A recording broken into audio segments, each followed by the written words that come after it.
সবাইকে আন্তরিক শুভেচ্ছা ও স্বাগত জানাচ্ছি। আশা করছি আপনারা ভালো আছেন, সুস্থ আছেন এবং আজকের এই পর্বেও আপনারা আমার সঙ্গে আছেন। আজকে আমি সংবাদ উপস্থাপনার একটি বিশেষ দিক নিয়ে আপনাদের সঙ্গে কথা বলবো। আশা করব এ থেকেও আপনারা খানিকটা জানতে পারবেন। আমরা সবাই জানি একটি বুলেটিনে বা সংবাদে একটি দুটি আইটেম থাকে না, অনেকগুলো আইটেম থাকে এবং সবগুলো আইটেমের গুরুত্ব, ধরন, প্রকৃতি, মেজাজ একরকম নয়।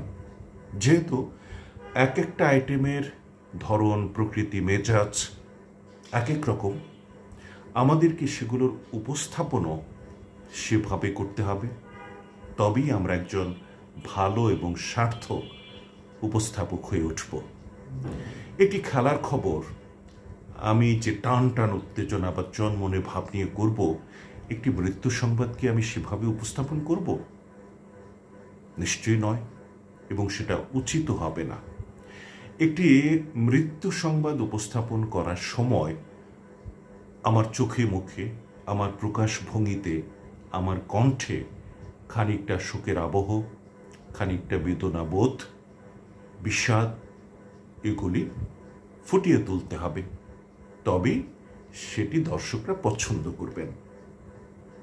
এটাই হচ্ছে এক একটা সংবাদ উপস্থাপনার এক একটা ধরন। তো আজকে আমি এখন একজন বিশিষ্ট ব্যক্তির মৃত্যু সংবাদ উপস্থাপন করব। আপনারা খেয়াল করুন।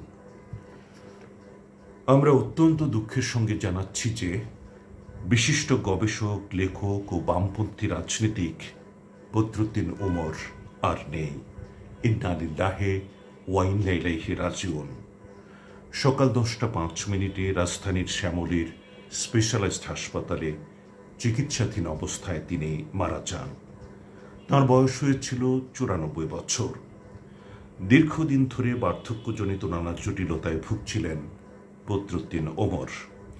সকালে শারীরিক অবস্থার অবনতি হলে তাঁকে বাংলাদেশ স্পেশালাইজড হাসপাতালে নিয়ে যাওয়া হয়। সেখানেই তার মৃত্যু হয়। রাজনৈতিক পরিচয় ছাড়িয়ে বদরুদ্দীন ওমর একজন লেখক, গবেষক ও বুদ্ধিজীবী। বাংলাদেশের রাজনৈতিক পরিবর্তন ও নানা সংকটকালীন সময়ে তিনি দক্ষতার সঙ্গে বিশ্লেষকের ভূমিকা পালন করেছেন। বদরুদ্দীন ওমর 1931 সালের 20 ডিসেম্বর জন্মগ্রহণ করেন। 2025 সালে বাংলাদেশের সর্বোচ্চ বেসামরিক পুরস্কার স্বাধীনতা পদকে ভূষিত হলেও তিনি তা গ্রহণে অস্বীকৃতি জানান। তার মৃত্যুতে গভীর শোক প্রকাশ করেছেন প্রধান উপদেষ্টা ডক্টর মোহাম্মদ ইউনূস। আপনারা বোধ করি বিষয়টা উপলব্ধি করেছেন যে একটি মৃত্যু সংবাদ কেমন করে উপস্থাপন করতে হবে।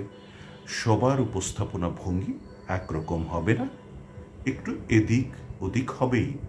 আমি যেমন করেছি আরেকজনের খানিকটা তফাৎ হবে, কিন্তু মূল কথা হচ্ছে তার মধ্যে খানিকটা বিষাদের স্পর্শ থাকতে হবে, শোকের আবহ থাকতে হবে আপনার কণ্ঠে, আপনার অঙ্গভঙ্গিতে, আপনার এক্সপ্রেশনে।